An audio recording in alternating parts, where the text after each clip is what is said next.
guys, welcome to the first Babbling Breakdown with Brandi the Babbler.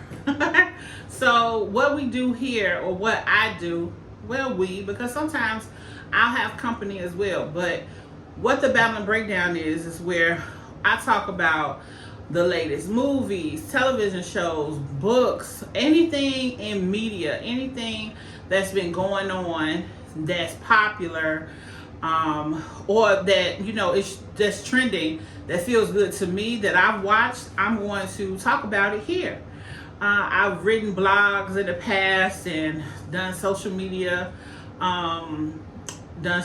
posts about different things, been in groups on Facebook, been in different book clubs, talking about just all the different things in media. And now I've created my own space, my own platform, so I want to talk about it here. And we're going to call it the Babbling Breakdown. And the first thing that we're going to talk about is The Best Man final chapters that was recorded on Peacock. I don't have a whole lot to say, but that series, that movie franchise, and now this series means a lot to me because of when I saw it and who I watched it with and all of that, which I won't go into today. But I do want to make this a quick review. It's our first one. I just want to try it out, see how it feels in post, see how everything goes. So let's just dive right in. What I want to talk about first is how Sanaa Lathan and Taye Diggs been getting money together for a very long time. Let's just start off there. We went from Brown Sugar to the Best Man franchise, and now with this final chapter series that they did with Peacock, they've been showing us their on-screen chemistry for quite some time, and I love it. Right? They get money. I remember watching an interview about Richard Gere and Julia Roberts, from when they did their movie together, and how they had such great chemistry, but they decided not to do a movie together again for a very long time because they didn't want to get pegged into that. I love that Taye Diggs and Sanaa Lathan lean into it. Let's see.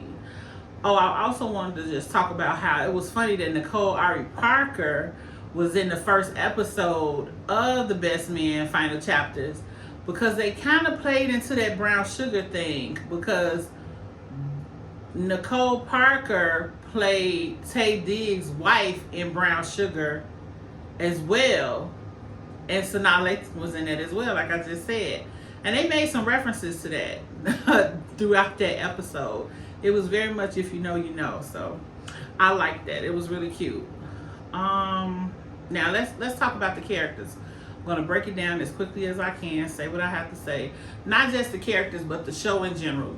But I'm going to do it per character. We're going to start off with Harper, and how I can relate to Harper and his longing to be further along in his career than he is, and how he feels as if he's holding himself back because he's chasing the money, right? He wants to be a prolific writer who has all of this, who gets his accolades from deep thought, not necessarily like whatever it is that he writes about, like that brings in, the housewives, the suburban life. He wants to talk about deep things, and I get that. I get where he he just feels held back. I felt that way as well. Like, man, I need to do this because this is what's making the money right now. I have to deal with that other stuff later.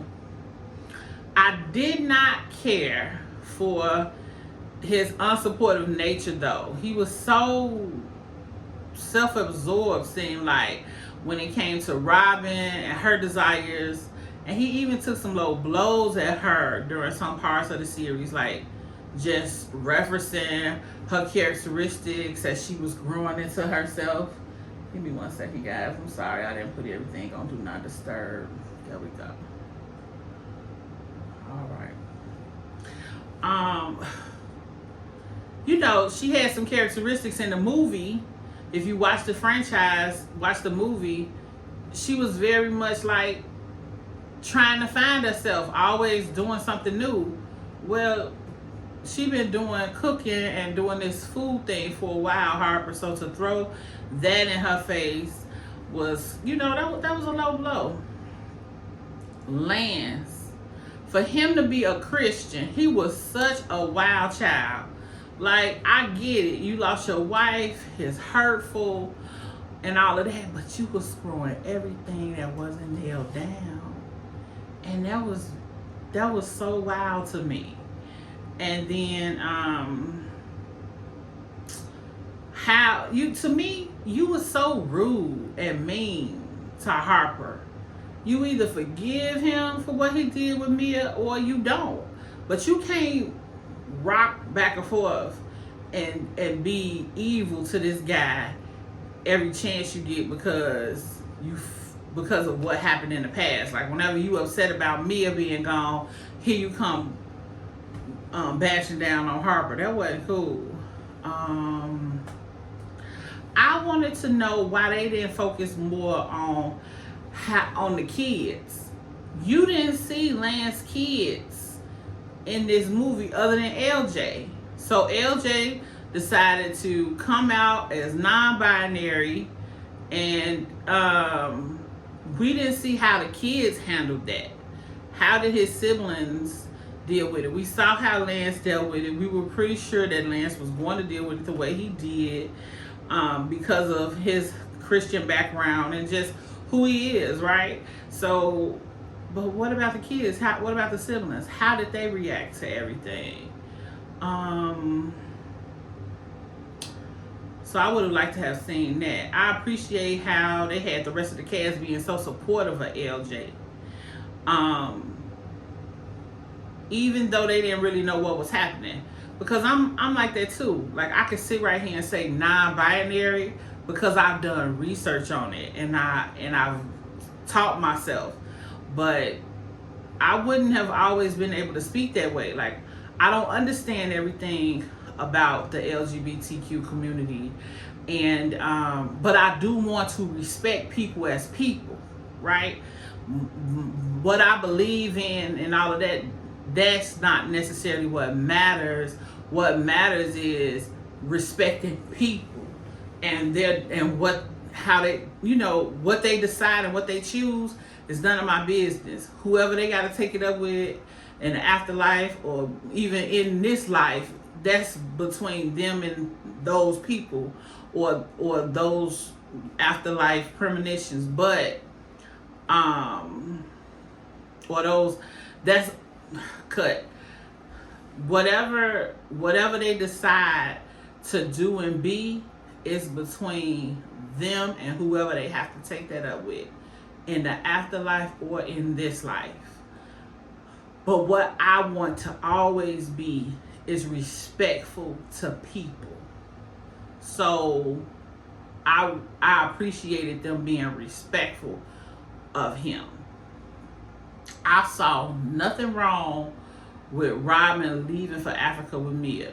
Like, Harper was making such a big deal of that. And I was like, what you gonna do with Mia?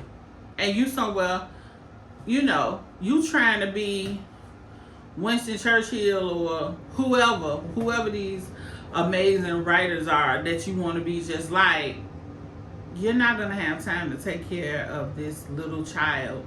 So I think that you're doing yourself a disservice by causing such a ruckus with this lady leaving with Mia. Let her go. What I did find to be crazy though was Shelby and Quentin, and how it was no backlash between them two, with Shelby keeping their child away from him for like 8 or 9 years.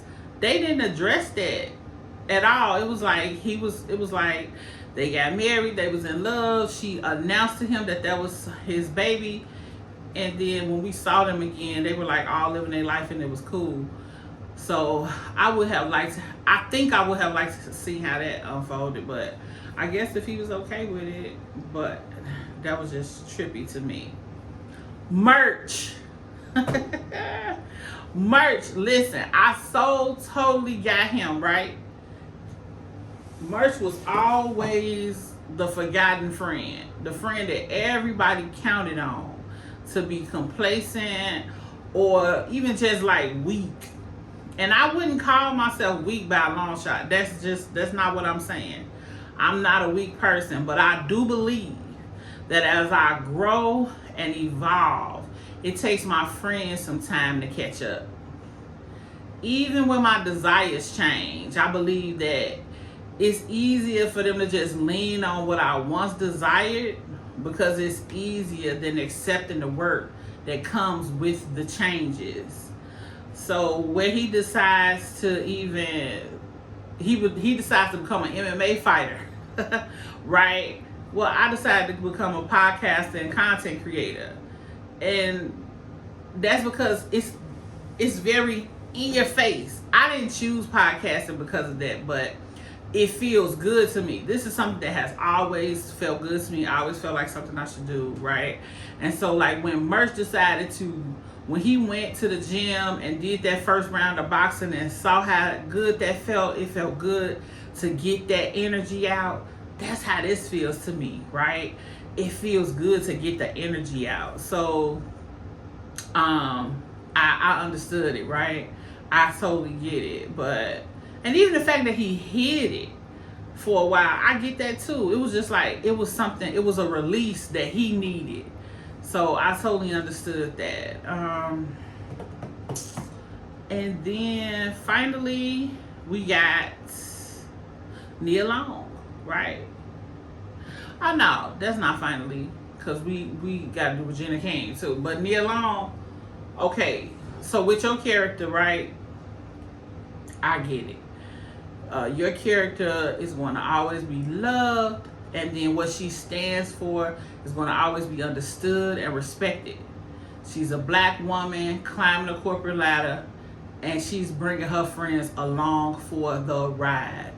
She's not leaving them behind by any means, right? So like what she did with Shelby, which is Melissa D'Souza, that's her real name. What she did with her was amazing, and it really, really puts me in the mind of Bazoma St. John. You guys look her up. So Bazoma St. John and her homies, when I watch them online, it's very Nia Long and the ladies are the best man. That's how they like all kick it and friends and love each other and all helping one another climb up the ladder in whichever way. They all have careers very, very different from each other, but they all come together in love and they're supportive of one another. So check out Bazoma St. John. She has a book that's coming out. Well, that's out. I don't know, but however it goes, I'll be reviewing it soon because I'll be listening to it on Audible because I am a true fan of her career and I've been watching her for a long time. Now, then we got Regina King. From stripper to studious student is what I have written. And it's a storyline we've seen before, but to me, she brings a little bit more depth into it. Like, she's smart and funny, but she's dealing with some real life issues as well, like with the teacher touching her and what she's going through with her husband and who her husband is. Her husband is Merch, a guy who feels a lot of feelings, so she has to deal with that. And then she has to deal with she also has to deal with her children, right? And this change in career. She's made a change in career because she had an epiphany while she was out to the wedding. And when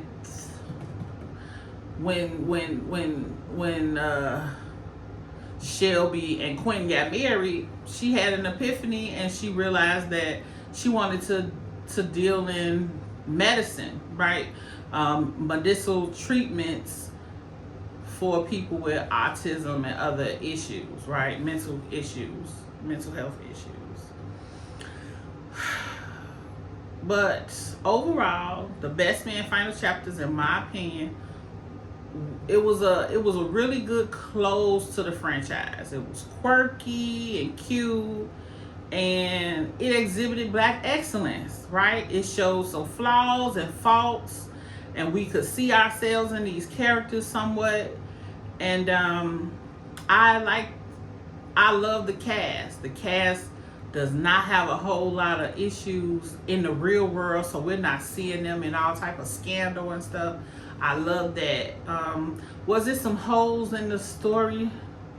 Sure, I can point out holes, but everybody can pick out holes in the script these days, right? Because we're all self-proclaimed critics of some kind, whether it's movies, writing, food, whatever. We all call ourselves critics of some type. So I could certainly point out some potential holes, but the series overall it most certainly, in my opinion, translated very well to the small screen.